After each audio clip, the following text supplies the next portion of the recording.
Welcome back, episode 2 of Fantasy Hockey News by Bill. So, what did we leave off last time?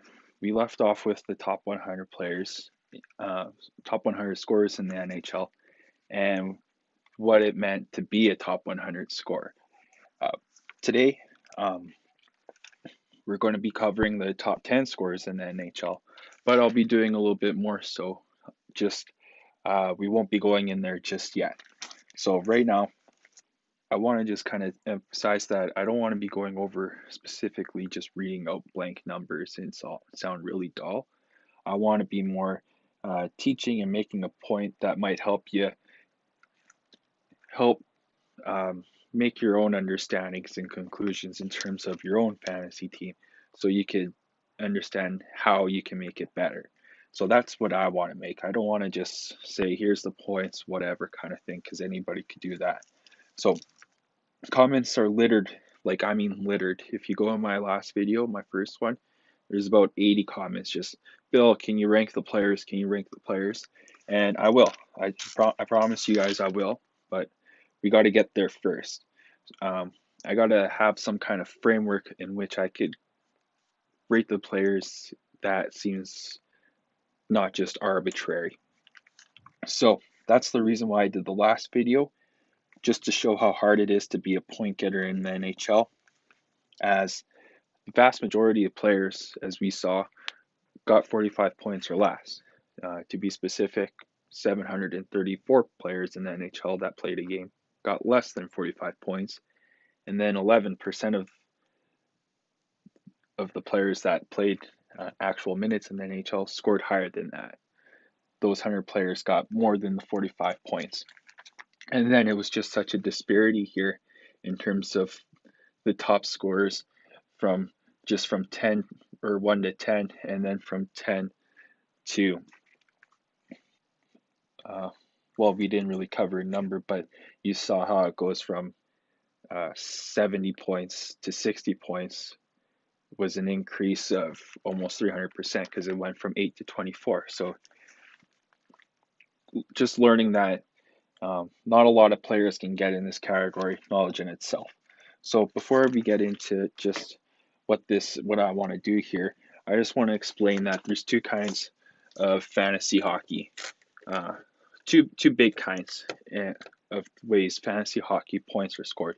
So the first way is by categories, and so what do I mean? You have Team X, Team Y, and they each and it's categorized. So you look at how each team, how many goals each team gets, how many assists, how many power play points, shots, and it goes on. But those are the main four: shots or goals, assists, power play points, and shots. So how it works at the end of the week, say you get one goal on the power play, one assist on the power play, so you got two power play points, and then you have a total of, uh, say your team just got one shot on net. So team Y, they didn't get any goals, no assists, so no power play points and no shots.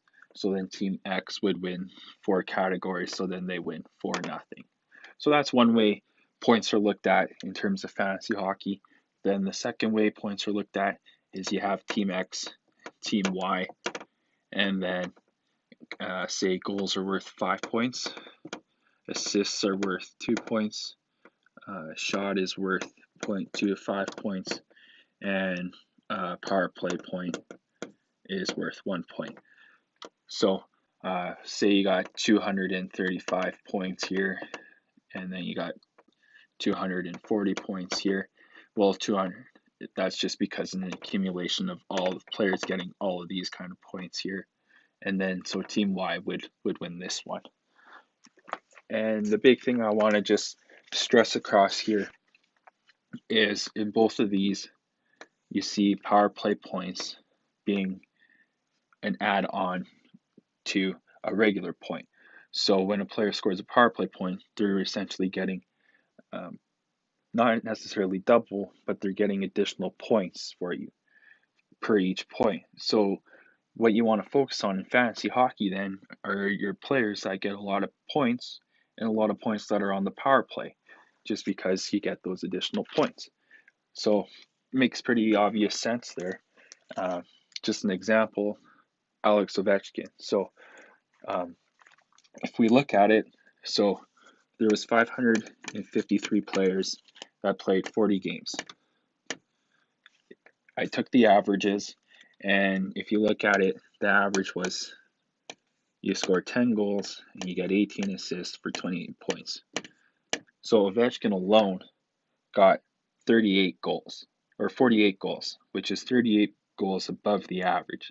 So when goals are so rare, I mean, players are getting 8 assists more per 10 goals on average. So when goals are rare, and having that guy that scores rare goals, and then they has the double, well, Ovechkin's just completely killing it in terms of fantasy hockey league value.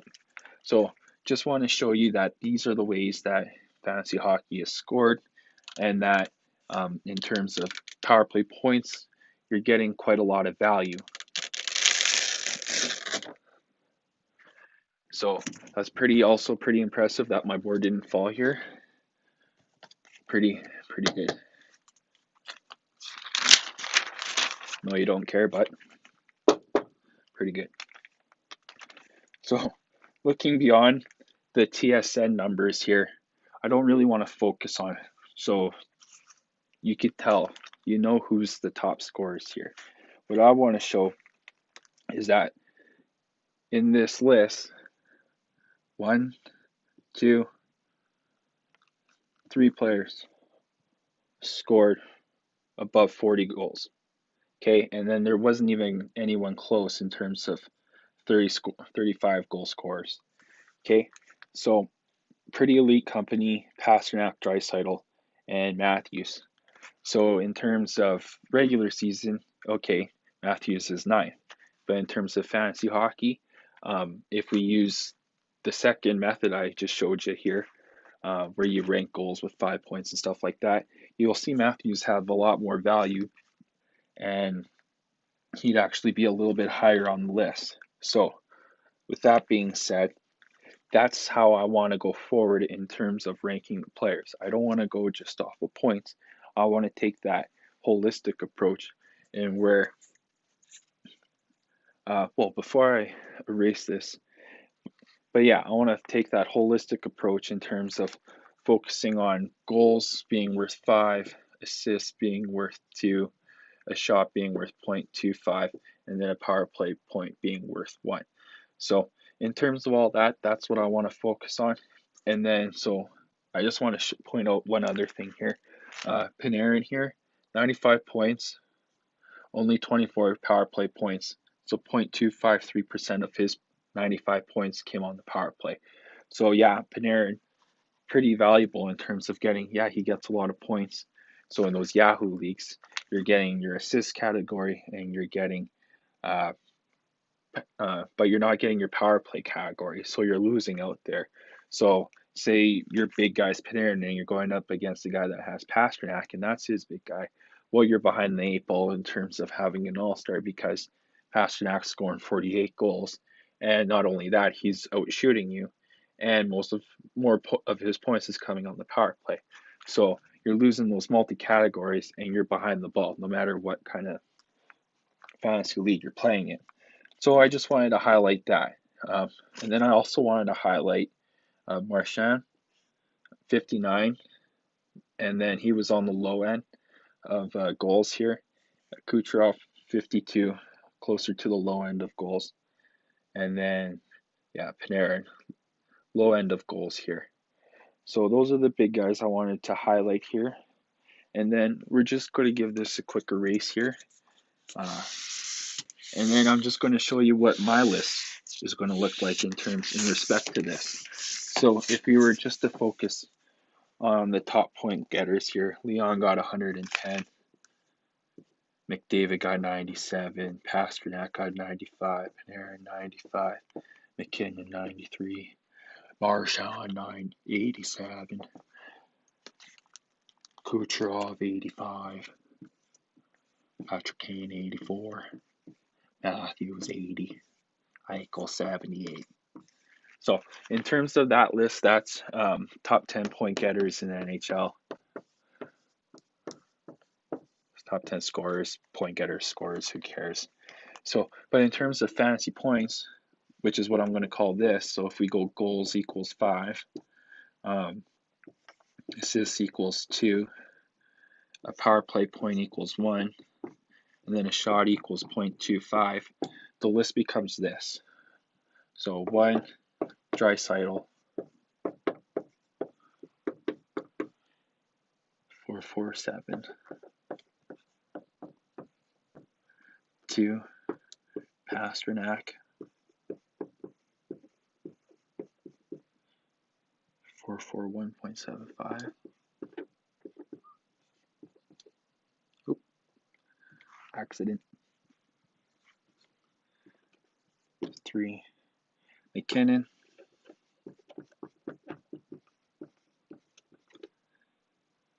401.5.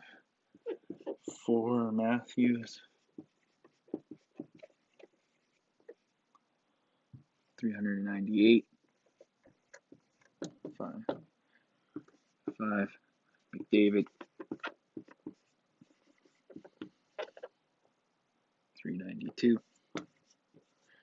6, Ovechkin. So we got a new guy on the list here. I wonder why, because he scored 48 goals this season. So with goals being worth 5 points, Ovechkin got 373 fantasy points here. 0.75. 7. Finally see Panarin. So Panarin did take a dip. He was at 4th place just in terms of total points, 362. So almost 80. So 80 point difference from Panarin from the top guy here. So you notice that difference between Leon, Pasternak, those high end guys, McKinnon, who got 300 shots. So McKinnon almost got 100 shots more than most of these guys on the list here. So that's why he's so valuable, just because 25 more points just based on shots, because he had 100 shots more. So Panarin, 8. Finally got Kane. So still being a solid producer, 358. 9. We can see a new face, Zibanejad. And then he got 352 points.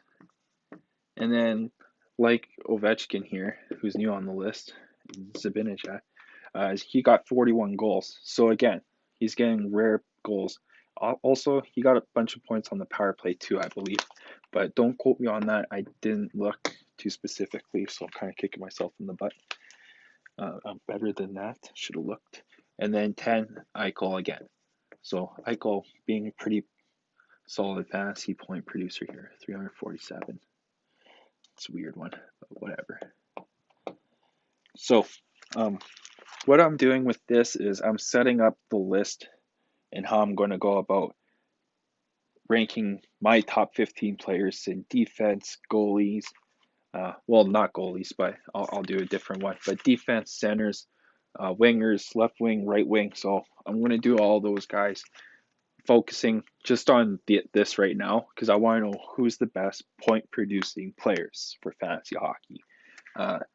There's leagues that do blocks and hits, and I could definitely add those in here kind of thing. But right now, let's just focus on best point producing players per position, and we'll do the top 15 for now. And in my bio, you'll find the Google document, and the list will just go on. It'll cover all the players in the NHL. So that list is free for you guys to use. The point is just to help you guys create a fantasy hockey team that's best suited for winning your championship. And that's really the reason why I'm going about doing this kind of presentation, just hoping not only me, but hoping you guys, the viewers. I think that would be pretty cool too, just to have someone in the comments be like, hey, Bill, your advice helped me do this, and then I feel like it really led to this, and my team ended up winning. So I think that would be pretty cool. With with all that being said, the goal is to eventually have a website where you just click a tab and then it'll show you all the player stats and rank them in terms of fantasy points, maybe. And then just go click another tab and then it'll just show you this is all strictly the defenders. I don't know, just to make things easily accessible, just to focus solely on fantasy hockey. And then have like maybe some blogs on it, have an injury update list, just all things related to fantasy hockey. Reason being, like I went to school for a philosophy degree with a history and English as my minors, and like I really like to read and write, and I want to still use those skills and throw them into fantasy hockey. So that's just the goal overall. Just having fun with fantasy hockey and seeing where it takes us here. Uh, and yeah, just kind of sharpening my skills and maybe seeing where it takes me. This has definitely been a blast so far, and it's only 2 episodes in, and I'm definitely learning a lot here. So, next episode, I'm going to focus on top 15 fantasy scoring D using this format here, and then I'll have all the names and numbers listed, but I won't just be reading out monotone.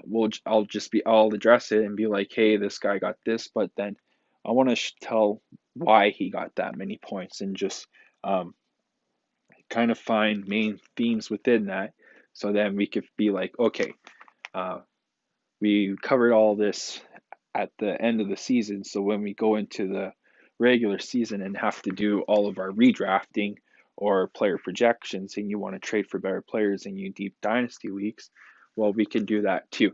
So we could come back to this episode and be like, okay, this is what we need to look for. These are the common traits in said 15 best players in each category. Who's going to be that player as we move forward? What should I be looking forward to? And maybe for the most cases, these top players are going to stay the same. But if I say we do a top 30 list, well, that list between 10 and 30 is going to change a whole bunch. So I think maybe that might be worth looking into. So that's the projection of where the page is kind of going on my YouTube channel. So a little excited about that. So that'll be pretty cool. That will definitely help me at least draft a pretty good fantasy hockey team in my redrafts. That being said, I'm always kind of a team in the rebuild, so I'll really have to find those value picks later on. And so that being said, uh, that wraps it up for the episode, and Bill out.